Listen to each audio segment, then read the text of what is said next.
Good morning, dear students. Today I am going to explain next page of the chapter number 7, the necklace. So let's begin. Passage number 4. The day of the ball approached and Mrs. Loisel seemed sad, disturbed, anxious. Nevertheless, her dress was nearly ready. Her husband said to her one evening, "What is the matter with you?" अब क्या होता है, जो party का दिन था वो लगभग आने वाला था, जिस दिन पार्टी होने वाली थी, लेकिन उसकी वाइफ फिर भी इतनी डिस्टर्ब थी, थोड़ी दुखी थी। क्यों थी समझ में नहीं आ रहा था उसके हस्बैंड को। तो वो पूछता है कि अब क्या मैटर है, तुम नई ड्रेस भी ले आई, फिर भी तुम इतना स्ट्रेंज बिहेवियर कर रही हो और ऐसा लग रहा है you have acted strangely for 2 और 3 डेज, लगभग 2-3 दिन से फिर भी तुम अजीब सा बिहेव कर रही हो, जबकि तुम्हारे पास सही नई ड्रेस लेके भी आ चुकी हो। And she responded, I am wax not to have a jewel, nothing to adorn myself with. अब वो बताती है रीज़न क्या था उसका, इतना दुखी होने का क्या रीज़न था कि उसके पास ड्रेस तो आ गई थी लेकिन उसके पास ज्वेलरी नहीं थी कुछ भी उस पार्टी में पहनने के लिए। I shall have such a poverty stricken look, I would prefer not to go to his party. यानी मैं इतनी गरीब दिखूंगी कि इसके पास कोई ज्वेलरी नहीं है, तो इसलिए मैं वहाँ पर पार्टी में जाना पसंद नहीं कर रही, मैं नहीं जाऊँगी। He replied, you can wear some natural flowers in this season, they look very chic. वो उसका जो हस्बैंड है वो क्या रिप्लाई करता है कि तुम नेचुरल फूलों की भी तो ज्वेलरी पहन सकती हो जिसमें कि सीज़न में बहुत अच्छी लगेगी। शी वॉज नॉट कन्विंस, लेकिन वो उसके लिए रेडी नहीं होती। नो शी, वो मना कर दिए थे, नहीं नहीं मैं फूलों की ज्वेलरी नहीं पहनूंगी। There is nothing more humiliating than to have a shabby air in midst of the rich women. वो जो अमीर लेडीज़ के बीच में इस तरह की वो जब ज्वेलरी पहन के जाएगी तो उसको बहुत गंदा लगेगा। Then her husband cried out, तब उसका हस्बैंड उस पर चिल्लाता है, हाउ स्पिड वी आर, हम क्या बेवकूफ़ हैं, कैसे बेवकूफ़ हैं। Go and find your friend, वो कहा कि हम तो फालतू में ऐसी बातें कर रहे थे, जाओ और तुम अपनी किसी फ्रेंड से उधार ले सकती हो। And your friend mister Forestier and ask her to lend your her jewels. Lend यानी उधार ले सकती हो तुम अपनी फ्रेंड से। मिस्टर फॉरेस्टायर जो जो मिसेस फॉरेस्टायर थी उसकी फ्रेंड थी, उसकी वाइफ की, उससे she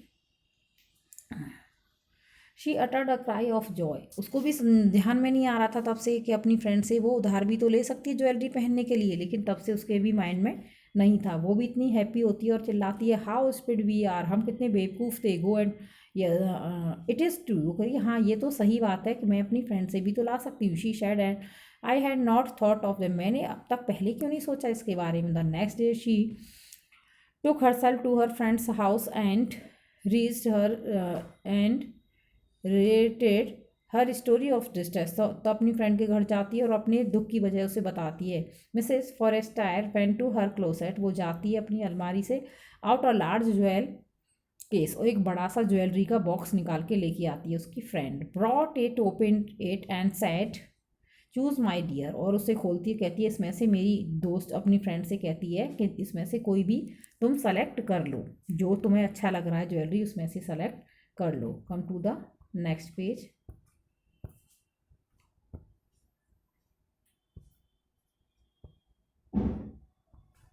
passage number 5। She saw at first some bracelets, then a collar of pearls, then a Venetian cross of gold and jewels and admirable workmanship. वो क्या करती है, उसमें से जो बॉक्स था उसमें बहुत सारी ज्वेलरी थी, उसमें से कभी अलग अलग तरह की, कभी ब्रेसलेट, कभी कॉलर, कभी छोटा गले में पहनने वाला, कभी बड़ी, इस तरह की ज्वेलरी देखती है। She try to jewels before the glass, hesitated but could neither, decided to take them or not leave them. Then she asked, have you nothing more. सब कुछ वो पहन पहन के ट्राई कर करके ग्लास में, शीशे में, मिरर में अपने आप को देखती है और उसके बाद उससे पूछती है कि इसके अलावा तुम्हारे पास कुछ नहीं है क्या, इसके अलावा भी तो दूसरी ज्वेलरी होंगी। वो अपनी फ्रेंड से पूछती है। सडनली शी डिस्कवर, अचानक, why yes look for yourself, I don't know what will please you. वो कहती है नहीं, क्यों नहीं, मेरे पास तो और भी ज्वेलरी है, क्या ऐसी तुम, हो सकता है तुम्हें वो पसंद आ जाए, क्यों नहीं तुम दूसरी ज्वेलरी भी देख सकती हो। सडनली शी, अचानक से उसने ढूंढा अपनी ज्वेलरी में, in a black satin box a superb necklace of diamond, एक साटन ब्लैक बॉक्स में रखा हुआ था डायमंड का एक necklace. Her hands trembled as she took it, उसके हाथ कब कपा रहे थे जब उसने वो बाहर निकाला। She placed it about her throat against her dress and was aesthetic, यानी उसने अपनी ड्रेस पर वो देखा कि ये तो बहुत ही यूनिक है, बहुत ही अच्छा है।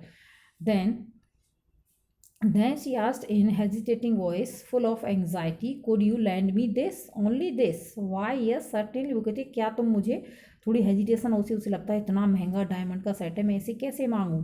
तो थोड़ी सैड सी मूड में उसको कहती है क्या तुम मुझे सिर्फ यही वाला नेकलेस दे सकती हो, अपनी फ्रेंड से पूछती है। वो कहती है हाँ क्यों नहीं, तुम आराम से, वो बोलती है वाई, यस सर्टेनली, बिल्कुल तुम इसे ले जा सकती हो।